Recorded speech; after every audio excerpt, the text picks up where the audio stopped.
नमस्कार, मैं हूं खान। दिन भर की खबरों में सबसे पहले नजर डालते हैं आज के मुख्य समाचारों पर। गंदे पानी की आपूर्ति के खिलाफ सवेरा की पहल, जन जागरूकता अभियान का समापन। पत्नी व 2 बच्चों की ईंट से हमला कर की हत्या, पुलिस ने आरोपी को किया गिरफ्तार। राशन कार्डों में दर्ज कमियों को रसद विभाग करेगा ठीक, उचित मूल्यों की दुकान पर फार्म उपलब्ध। प्रदेश की सभी नगर निकाय संस्थाओं में सभापति का चुनाव अब सीधे मतदाताओं के माध्यम से नहीं होगा, राज्य सरकार का फैसला। अब समाचार विस्तार से। पंजाब से राजस्थान की नहरों में आ रहे अशुद्ध पानी को रोकने के लिए सामाजिक संगठन चलाए जा रहे जल जन जागृति अभियान का आज समापन हुआ। समापन अवसर पर संग्रिया की पंचायती धर्मशाला में विचार गोष्ठी का भी आयोजन हुआ, जिसमें वक्ताओं ने अपने विचार व्यक्त किए।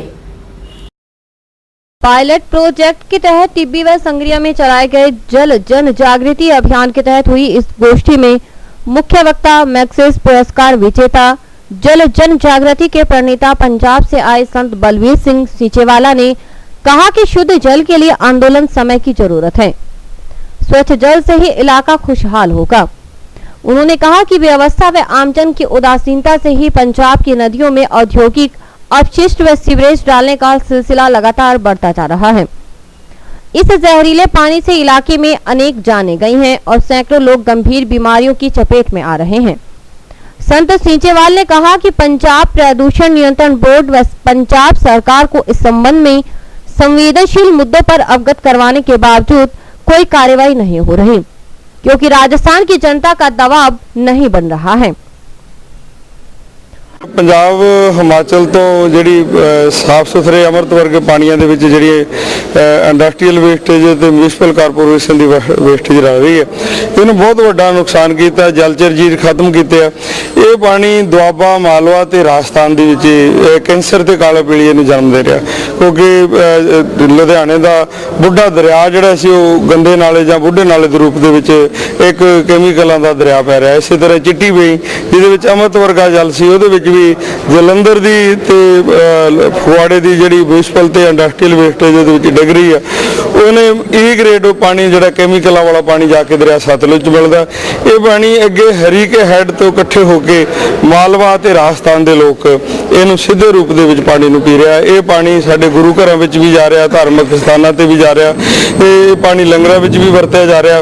पानी नाल नहा भी रहे हैं, पानी पी भी रहे हैं, पानी पशु भी पी रहे हैं, पानी फसलों भी लग रहा। सो ये पानी जोड़ा है इन्ना जहरीला पानी पैन करके इन्हें धरती हेठले पानी भी दुआबे के जोड़े है 300 फुट तक डूंगे जोड़े दूषित कर देते हैं। कैंसर ट्रेनों का चलना, कैंसर बेल्ट का बनना मुख्य कारण जोड़ा है ये गंदे पानी जोड़े है कुदरती स्रोतों च पैना ही है। बहुत वड्डी गल है, लोग सुते हुए, सरकारां सुत्तियां हुई, सिस्टम सुता हुआ, किसी के पीने वाले पानी के कोई जहर पावे उन्होंने फड़ के अंदर दिता जा सकता, पर जो जिन्होंने लखां लोग प्रभावित हो रहा, ये अफसोस की गल आ। साडे मनुखी अधिकार वाले लोग भी वो भी चुप कीते बैठे आ, दिन दीवे सरेआम ये गंदे पानी डग रहे। गोरक्ष टीला गोगामेडी के महंत रूपनाथ ने कहा कि इंसान तरक्की की ओर भाग रहा है, लेकिन शुद्ध जल के मुद्दे पर गंभीर नहीं है। उन्होंने कहा कि आमजन को जागरूक होने का संकल्प लेना होगा, तभी दबाव बनेगा। पूरे देश में जहाँ भी हमारी नदियाँ नाले जो निकलते हैं उनके अंदर गंदा पानी कहीं भी नहीं जाना चाहिए। हमारे भारत की बात नहीं, और हमारे तो ये राजस्थान कनाल जो है उसमें पूरा राजस्थान, करीब आधा राजस्थान जो है इसका पानी पी रहा है, और ऐसी ऐसी बीमारियां इस पानी में आ रही है। तो सरकार को कुछ ना कुछ इसके बारे में सोचना चाहिए। जैसे नरेंद्र मोदी जी ने गंगा सफाई का अभियान चलाया है, तो उनको जितनी भी भारत की नदियां हैं उनकी सबकी सफाई का अभियान चलाना चाहिए। सब नहरों का जिनमें लोग पानी पीते हैं ज़्यादातर, उनके भी सफाई का अभियान चलाना चाहिए। गोष्ठी की अध्यक्षता करते हुए जिला प्रमुख शोभा सिंह डुड्डी ने कहा कि इलाके में जन आंदोलन से ही इस गंभीर मसले का हल निकल सकता है। इसके लिए एक एक व्यक्ति को जागरूक होकर मुहिम का हिस्सा बनना होगा। मैंने सोचा था उसके हिसाब से हमें काफ़ी उम्मीदें जगी है, लोगों ने हमारा साथ दिया है, उन्होंने अपने सुझाव भी दिए हैं, कई लोगों ने अपना आक्रोश भी दिखाया है, पर कुल मिला के और उनके अंदर एक चेतना जगी है। और हमारा अभिप्राय यही था कि 10 दिन के भी गाँव में हम जाएं और लोगों में दूषित जल के लिए जागृत करें, और हमें अच्छा परिणाम मिला है। आगे क्या रहेगा? आगे भी आज हम एक विचार गोष्ठी रखी, इसमें सबके विचार आए हैं। हमारी दोनों संत महाराज पधारे हैं, इनसे हम आगामी इनसे पूछेंगे आगे क्या सहयोग मिलेगा। पर मेन मकसद हमारा यही है कि हम जो दूषित जल पी रहे हैं उसे हमारी आने वाली पीढ़ियों को इससे निवारण दिलवाएं। बीकानेर से आए पर्यावरणविद अशोक माथुर ने रसायन युक्त पानी से कैंसर के मरीजों की बढ़ती संख्या को चिंता की बात बताया। उन्होंने कहा कि बीकानेर के अस्पतालों में भर्ती हो रहे कैंसर के मरीजों ने यहां से जाने वाली ट्रेन को कैंसर ट्रेन का नाम दे दिया है। ये भारत की प्रगति का पैमाना नहीं, एक अस्पताल विकसित हो रहा है। होना तो ये चाहिए था आज़ादी के बाद कि अस्पताल बंद होने चाहिए थे और हम स्वस्थ होने चाहिए। पानी का गोरख धंधा धीरे धीरे दुनिया में बहुत तेजी से बढ़ रहा है और ये प्राइवेटाइजेशन भी होने वाला है। और ये प्राइवेटाइजेशन जैसे जैसे होगा, हम में से तमाम लोगों की आदत हो गई है कि 10 रुपये 11 रुपये लीटर की बोतल खरीदना और फटाक से उसको गले से नीचे उतारना। और ये जो डेवलपमेंट का मॉडल है, इस पे सोचना पड़ेगा। उप जिला प्रमुख शबनम गोदारा ने संगरिया टीबी में चलाए गए जल जन जागृति अभियान में मिले फीडबैक की जानकारी देते हुए कहा कि इस समस्या का दर्द तो सबका है, लेकिन जागृति और पहल करने से लोग साथ जुड़ेंगे।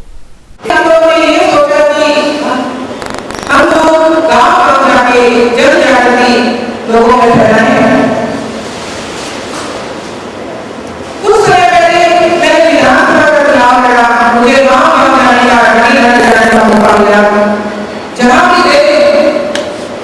लोगों की ये पीड़ा मैंने बहुत देर से महसूस की, जो गंदे पानी की वजह से पीड़ित हैं और लोगों में जागृति का अभाव है।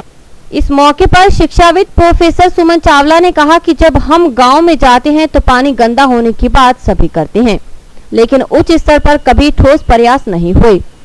सवेरा ने इसकी शुरुआत की है, इसमें जन समर्थन की जरूरत है ताकि ऊपर तक प्रभावी तरीके से बात पहुंचे। इसमें पब्लिक की जागरूकता की बहुत ज़्यादा ज़रूरत है। ये प्रेशर एक एक्चुअली प्रेशर ग्रुप बन जाता है और गवर्नमेंट्स को प्रेशर हो रहा है और पंजाब गवर्नमेंट इसके लिए अब काफ़ी उसको निर्देश जो कोर्ट से मिले हैं या पब्लिक की जागरूकता के कारण से ट्रीटमेंट प्लांट जो हैं वो लग रहे हैं। एक्चुअली पब्लिक में भी जब जागरूकता आती है, वो विरोध करती है, तो औद्योगिक वेस्ट उसमें नहीं गिरेगा, सीवरेज का वेस्ट नहीं गिरेगा, तो हमें शुद्ध जल मिलेगा। तो ये पब्लिक की जागरूकता का एक परिणाम जरूर निकलेगा और राजस्थान की जनता भी जब जागेगी तो पंजाब सरकार को हम लोग झुका के रहेंगे और उसमें चेंज जरूर आएगा। इतना सवेरा जरूर होता है, अंधेरे के बाद सवेरा जरूर मिलेगा। गोष्ठी में जलदाय विभाग के रासायनिक उमेश सिंह, पूर्व लोकायुक्त सचिव पीपी सिंह, सादुल शहर के पूर्व चेयरमैन राजेंद्र खिचड़, शिक्षाविद KR मोटासरा, चंद्रपाल भोबिया सहित सवेरा सचिव निवर्तमान उप प्रधान राजेंद्र प्रसाद ने संगठन की गतिविधियों व उद्देश्यों की जानकारी दी। कृष्ण पारिक, उषा गोदारा, अमर सिंह सिहाग, समाज सुधार मंच के राजेंद्र चौधरी, ओम प्रकाश छाबड़ा, सरपंच जसविंदर सिंह, हरमीत सिंह, अशोक जैन, रविंद्र भोबिया आदि ने बाहर से आए हुए अतिथियों का शॉल उड़ाकर अभिनंदन किया। संचालन सवेरा सदस्य रवि शर्मा ने किया। नवदुर्गा सेवा समिति की आम सभा में वर्ष 2014-15 के लिए कार्यकारिणी का गठन किया गया, जिसमें नरेंद्र कुमार गर्ग को अध्यक्ष, सुदर्शन गोयल को उपाध्यक्ष, राजेश गर्ग को सचिव, डिम्पल मोंगा को उप सचिव, मनोज कुमार को कोषाध्यक्ष, सुरेश कुमार को प्रचार मंत्री, दर्शन मिड्ढा को भंडार मंत्री व विजय सिंगला, हैप्पी, कमल बंसल को कार्यकारिणी सदस्य मनोनीत किया गया।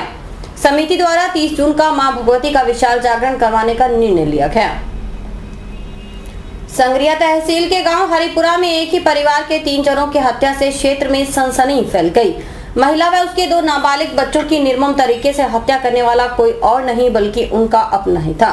पुलिस ने आरोपी द्वारका प्रसाद को गिरफ्तार कर लिया। हत्यारा मृतक महिला का पति था, जिसने बड़ी बेरहमी से अपनी पत्नी व बच्चों की हत्या कर दी।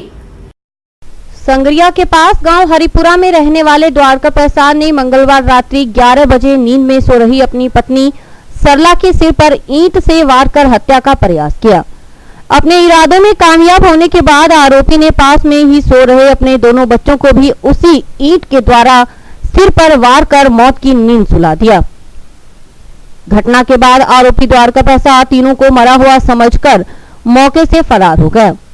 घटना के बाद शोर सुनकर गांव के लोग मौके पर पहुंचे तो देखा कमरे में द्वारका प्रसाद की पत्नी व बच्चे लहूलुहान अवस्था में पड़े थे।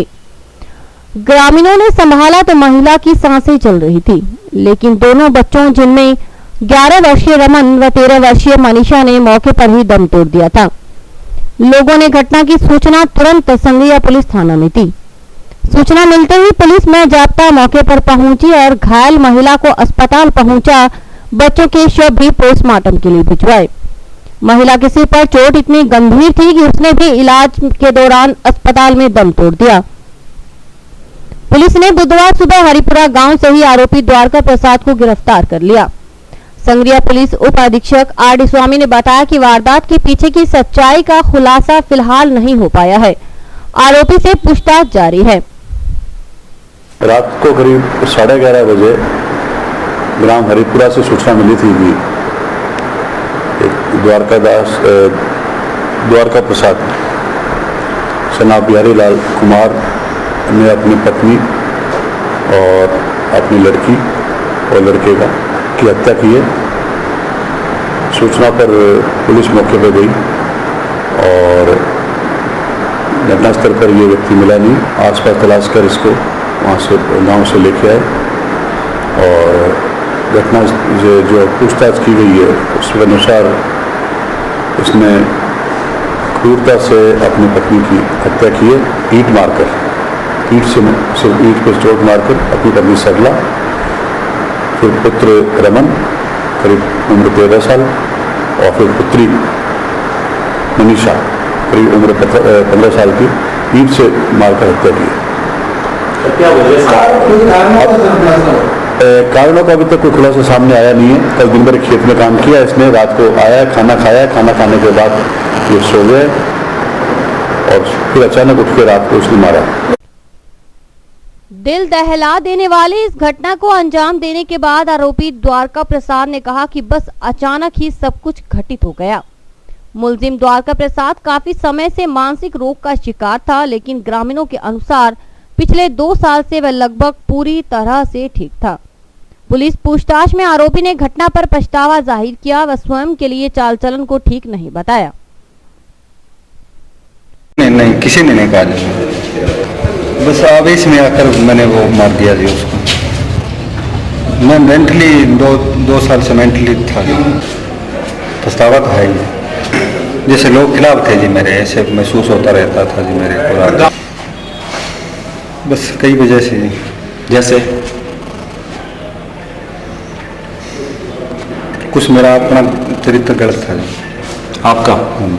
घटना के बाद पूरे गांव में मातम का माहौल है। हर कोई घटना के कारणों को समझने की कोशिश में लगा है। वहीं मृतका के दादा आरोपी द्वारका प्रसाद की मानसिक बीमारी को ही घटना का मुख्य कारण मानते हैं।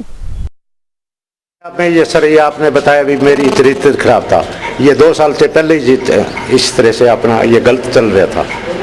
ये परिवार में दूसरे कहीं इधर उधर जाता होगा तो विरोध में लड़की ने विरोध किया, लड़की को बोलने दिया, परिवार ने नहीं बोलने दिया। पीछे से 2 साल पहले ये 15 दिन गायब रहे, तो हमारे परिवार गोरीवाड़ा से आए तो घूमते रहे, पीछे मिला नहीं है ये। बाद में ये परिवार के गाड़ी से ट्रेन से उतरे, कोई ट्रेन से नहीं छुपा हुआ था। मतलब इसने खुद की कोई गलती थी, उसको छुपाने के लिए कर रहे। समाचार अभी और भी देखते रहिए दिन भर की खबरें। Baby happy modern PG college, a brand for quality education द्वारा स्टूडेंट्स के करियर को ध्यान में रखते हुए विभिन्न प्रकार के कोर्सेज करवाए जाते हैं, जैसे MSc, MA, BCA, BBA, BSc, BCom, BA। College में वेल क्वालिफाइड लेक्चरर्स की कड़ी मेहनत से लगातार 3 वर्षों से स्टूडेंट्स ने महाराजा गंगा सिंह विश्वविद्यालय की मेरिट लिस्ट में अपना नाम लाकर शिक्षा के क्षेत्र में एक नया रिकॉर्ड कायम किया। हाय, आई एम नूरजहां, मैं BBA की स्टूडेंट हूँ। मैंने BBA फर्स्ट ईयर में यूनिवर्सिटी में 3rd रैंक प्राप्त किया था। इसका सारा श्रेय मैं अपने मैनेजमेंट और स्टाफ को देना चाहूँगी, जिन्होंने यहाँ पर मुझे इतनी अच्छी फैसिलिटीज़ प्रोवाइड करवा। Simranjeet Kaur, first year, I scored 80% marks, and for this I would like to thank for Baby Happy Modern PG College. The environment of this college is very learning and I have learned a lot of during these 2 years. College में corporate world की आवश्यकताओं को ध्यान में रखते हुए समय समय पर करियर गाइडेंस सेमिनार्स और वोकेशनल कोर्सेज आयोजित किए जाते हैं। महाविद्यालय में library, labs, wifi, playground, canteen, transport आदि फैसिलिटीज प्रोवाइड की जाती है। संस्था का उद्देश्य स्टूडेंट्स को एकेडमिक्स के साथ साथ एक्स्ट्रा करिकुलम एक्टिविटीज जैसे कल्चरल, स्पोर्ट्स आदि में संपन्न बनाना है। सहारा परिवार की ओर से मिलावट के खिलाफ जंग के लिए सहारा क्यू शॉप अब आपके शहर हनुमानगढ़ टाउन में रोमाना इंटरप्राइजेस पर खुल गया है, जहां पर आपको बिना मिलावट के शुद्ध व अच्छी क्वालिटी के उत्पाद मिलेंगे, जैसे देसी घी, आटा, चाय, चावल, चीनी आदि किराना का सामान, इलेक्ट्रॉनिक्स व जनरल स्टोर का सामान भी मिलेगा। इसके अलावा रोमाना इंटरप्राइजेस में अमूल का आइसक्रीम पार्लर भी है। यहाँ पर अमूल के सभी प्रकार के उत्पाद जैसे आइसक्रीम, दूध, दही, पिज्जा आदि उपलब्ध है। रोमाना इंटरप्राइजेस की अन्य ब्रांचें रोमाना बिल्डिंग मटेरियल और रोमाना प्रॉपर्टी एडवाइजर। संपर्क करें रोमाना टावर, रोमाना कॉलोनी, नजदीक नीचे सिनेमा, हनुमानगढ़ टाउन। हमारे यहाँ पर आपको आकर्षक कीमतों पर 32 इंच LED, LCD टीवी उपलब्ध हैं। डीजी वर्ल्ड के शोरूम पर आपको आकर्षक brand Videocon, Sansui, Kelvinator, Electrolux, Philips, Panasonic, Kenstar आदि के होम अप्लायंसेस मिलेंगे। यहाँ पर LED, LCD TV, AC, refrigerator, washing machine, microwave, water heater आदि इलेक्ट्रॉनिक सामान आकर्षक कीमतों पर एक ही छत के नीचे मिलेंगे। डीजी वर्ल्ड पर मल्टीनेशनल कंपनियों के सभी इलेक्ट्रॉनिक्स आइटम उपलब्ध है, जिसमें विशेष रूप में कॉपर वाइंडिंग के AC और हार्ड पैनल की बढ़िया LEDयां उपलब्ध है। संपर्क करें DG World, town junction road, Vijay cinema के सामने। जिला रसद विभाग ने नए राशन कार्डों में दर्ज कमियों को दुरुस्त करने की कवायद तेज कर दी। विभाग ने उचित मूल्यों की दुकानों पर दुरुस्तीकरण फार्म उपलब्ध करवाकर उपभोक्ताओं को 5 जून तक राशन कार्ड में रही त्रुटियों को चिन्हित कर फार्म जमा करवाने का समय दिया है। जिला मुख्यालय पर करीब 6 महीने पूर्व रसद विभाग द्वारा उपभोक्ताओं को कंप्यूटराइज्ड राशन कार्डों का वितरण किया गया था, लेकिन विभाग ने नए राशन कार्डों में 30% लोगों के नाम, पते व उम्र को लेकर गलत जानकारियां कार्ड में दर्ज कर दी गई, जिस पर शहर के नागरिकों ने आक्रोश जताते हुए कलेक्ट्रेट पर कई बार प्रदर्शन किया। रसद विभाग द्वारा राशन कार्डों में रही त्रुटियों को जल्द से जल्द दूर करने का आश्वासन मिलने पर लोगों का गुस्सा शांत हुआ। अब विभाग ने जिला मुख्यालय के प्रत्येक वार्ड में समस्त उचित मूल्यों की दुकानों पर दुरुस्तीकरण फार्म उपलब्ध करवाकर उपभोक्ताओं को 5 जून तक राशन कार्ड में रही त्रुटियों को चिन्हित कर फार्म जमा करवाने का समय दिया है। नगर परिषद के उप सभापति ने बताया कि 5 जून को आवेदन लेने के बाद रसद विभाग द्वारा करीब 1 माह बाद राशन कार्डों को सही करने के बाद उपभोक्ताओं में वितरित कर दिए जाएंगे। हनुमानगढ़ नगर पालिका क्षेत्र के अंदर जिन वार्डों के अंदर राशन के डिपो है, उन डिपोओं के ऊपर जिन 2 नए राशन कार्ड आए हैं उनकी त्रुटियां दूर करने के लिए फार्म बांटे जा रहे हैं। 4 तारीख से लेकर 4, 5, 6 तारीख तक ये अभियान चलेगा।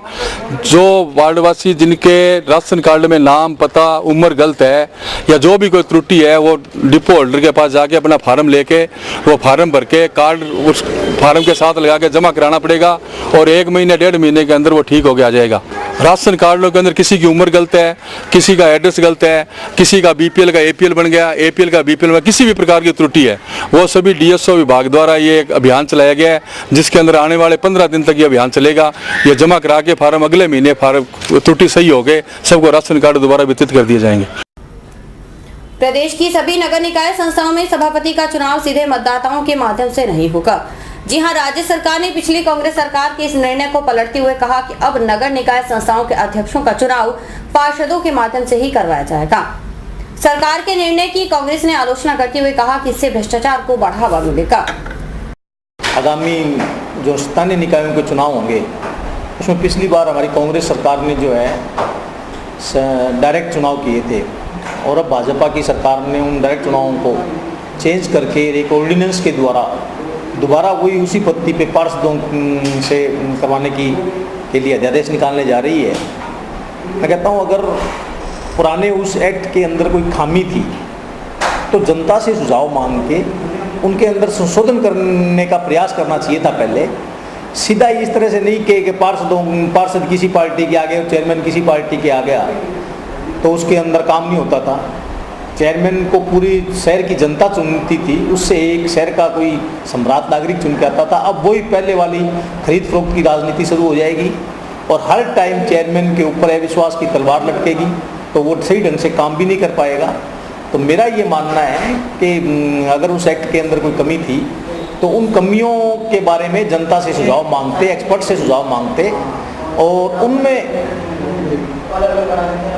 उनमें जो है उनमें संशोधन करते, न कि इस तरह से बिना कोई जनता से सुझाव मांगे, बिना किसी एक्सपर्ट से बात किए और अपनी मर्जी से खरीद फरोख्त की राजनीति शुरू करने के लिए इस तरह का जो ये प्रयास किए, मैं इसकी कड़ी निंदा करता हूँ। और मैं पुनः कहता हूँ कि दोबारा उस पुराने वाले एक्ट के अंदर जनता से सुझाव मांग के और उसमें संशोधन करते हुए उसको बेहतर। पिछली गहलोत सरकार ने नगर पालिका व नगर परिषद के चेयरमैन का चुनाव जो सीधे जनता द्वारा करवाया गया था उसके अनुभव अच्छे नहीं रहे थे, क्योंकि जब सीधे चुनाव हुए थे तो चेयरमैन किसी पार्टी का चुन के आ गया था जबकि पार्षद दूसरी अन्य पार्टी के आगे थे, जिसके कारण विकास कार्य अवरुद्ध हो गए थे। इन सभी अनुभवों को देखते हुए इस बार भारतीय जनता पार्टी सरकार ने वो पुरानी परिस्थितियां दोबारा की है कि पार्षदों द्वारा चेयरमैन का चुनाव किया जाए ताकि विकास को गति प्रदान की जा सके। टाउन वार्ड 16 में पिछले 4 दिनों से 11,000 वाट की लाइन टूटी हुई है, लेकिन वार्ड वासियों को परेशानी हो रही है। विभाग के अधिकारियों को अवगत करवाने के बावजूद कोई कार्रवाई नहीं हो रही। वार्ड 16 के नागरिक सुरेंद्र बेनीवाल के नेतृत्व में आज टाउन कार्यालय पहुंचे। पूर्व में दिए गए ज्ञापन के अनुसार वार्डवासी एएन कार्यालय का घेराव करने पहुंचे, लेकिन कार्यालय में उपस्थित एक्सीएन लाभ सिंह मान ने समस्या का तुरंत समाधान करने का आश्वासन दिया, जिसे वार्डवासी मान गए। पार्षद पति सुरेंद्र बेनीवाल का कहना था कि यदि आज समस्या का समाधान नहीं हुआ तो कल एएन कार्यालय का घेराव किया जाएगा।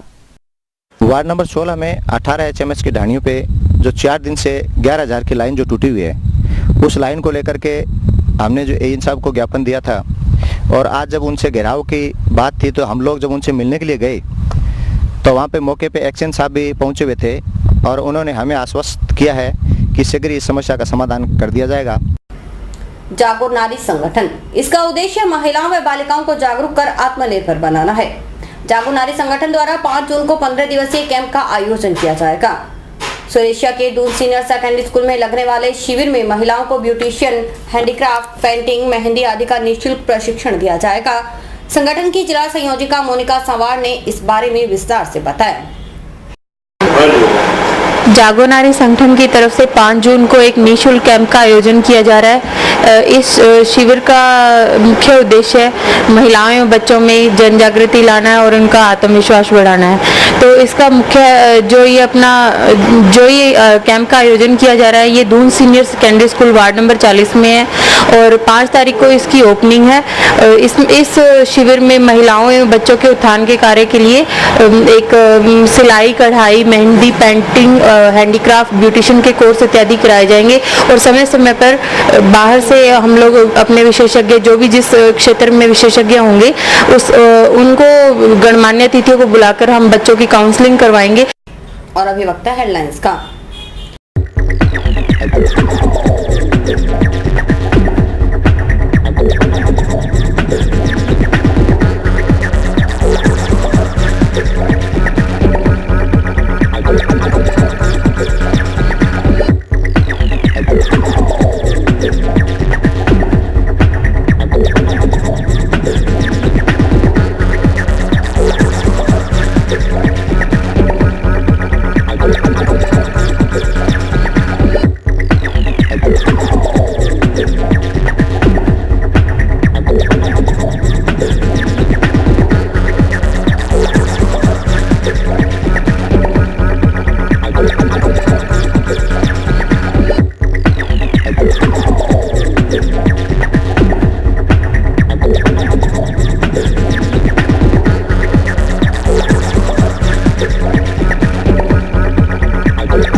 मिथिला सेवा समिति द्वारा बैठक का आयोजन कर भारतीय जनता युवा मोर्चा और आपनो संघ द्वारा शहर में चलाए जा रहे सफाई अभियान की सराहना करते हुए हर संभव सहयोग देने का निर्णय लिया गया।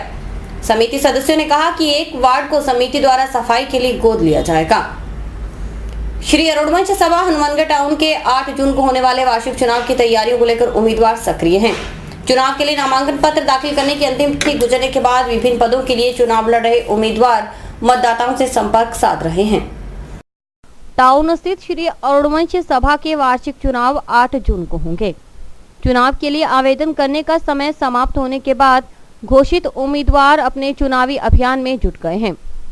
श्री अरुणवंश सभा के अध्यक्ष, उपाध्यक्ष, सचिव, सहसचिव, कोषाध्यक्ष व प्रचार मंत्री पदों के लिए होने वाले चुनावों में चाचा चरणदास पाहुचा गुट के उम्मीदवारों ने अपने चुनावी कार्यालय खोले। चुनावी कार्यालय के उद्घाटन अवसर पर उम्मीदवारों के समर्थकों ने सभी पदों पर जीत को सुनिश्चित बताया। चुनाव अधिकारी ने बताया कि 8 जून को सुबह 8 बजे से शाम तक मतदान होगा व मतदान के बाद मतों की गणना का परिणाम घोषित कर दिया जाएगा। ये हमारा अरुणवंश का गुट चाचा नाम से चला रहा है, चाचा चंदस गुट के नाम से। उसमें हमारे अशोक जी चुक भी आज उस गुट के नाम से प्रेसिडेंट रहने के कारण जाने जाते हैं। सभी भाइयों जितने आए हैं, खरेती जी, मदान, काठपाल जी, सेठिया जी, जितने भी हैं, मैं उनका सबका धन्यवाद करता हूं और बहुत बहुत आभार करता हूं। और ये जीत के लिए अग्रसर है, ये ग्रुप के लिए पूरा सहयोग देते। इसका ऑफिस का कार्यालय का मुहूर्त था और सभी अरुणवंश साथियों ने, जो मोदी आदमी शहर में है, सभी ने हमें सहयोग दिया। अरुणवंश समाज के चुनाव में प्रधान के लिए व अन्य पदाधिकारी की पोस्टों के लिए युवा, कर्मठ व उच्च शिक्षित उम्मीदवार जो हमारे ग्रुप से लड़ रहे हैं। अरुणवंश समाज में फैली कुरीतियों को लेकर सामाजिक एवं राजनीतिक चेतना के लिए हनुमानगढ़ के युवा हैं, वो आगे आए हैं। मैं कि वो हमारे ग्रुप को, जो पढ़ा लिखा उच्च शिक्षित एक नौजवानों का ग्रुप है, उसको वोट दें और जो समाज में फैली कुरीतियां हैं और जो समाज कुछ लोगों में ही सिमट कर रह गया है, उसको उसमें उस दायरे से बाहर निकलकर हमारे 15,000 हनुमानगढ़ टाउन में अरुणवंशी जो वोट हैं, उन सारे लोगों तक, जो गरीब लोग हैं, जो आम लोग हैं, उनको भी अरुणवंश सभा से जोड़ा जाए ताकि हर वर्ग का विकास हो। और इसी के साथ समाचार समाप्त हुए। रोजाना देखते रहिए समाचार। नमस्कार।